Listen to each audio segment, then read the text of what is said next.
પૂર્વ કચ્છના ગાંધીધામમાં પ્રોહિબિશન વિરુદ્ધ વધુ એક મોટી કાર્યવાહી સામે આવી છે।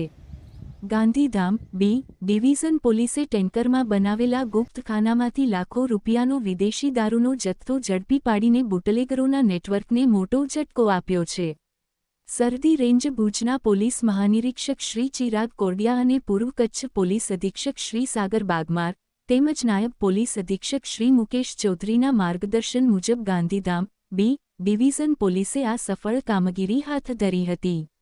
મળેલી બાતમીના આધારે મચ્છુનગર રોડ પરથી ટેન્કર નંબર GJ 33T5925ને અટકાવી તેની તપાસ કરવામાં આવી હતી। તપાસ દરમિયાન ટેન્કરના ઓઇલ ટાંકામાં બનાવેલા ગુપ્તખાનાઓમાંથી ભારતીય બનાવટના વિદેશી દારૂની મોટી સંખ્યામાં પેટીઓ મળી આવી હતી।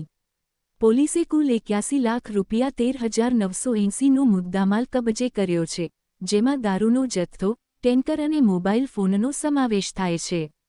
આ કેસમાં રાજસ્થાનના બાડમેર જિલ્લાના ટેન્કર ચાલક મોટારામ પુન્મારામ જાટની ધરપકડ કરવામાં આવી છે, જ્યારે દારૂ મોકલનાર અને મંગાવનાર સહિત 3 આરોપીઓને વોન્ટેડ જાહેર કરીને તેમની શોધખોળ શરૂ કરવામાં આવી છે।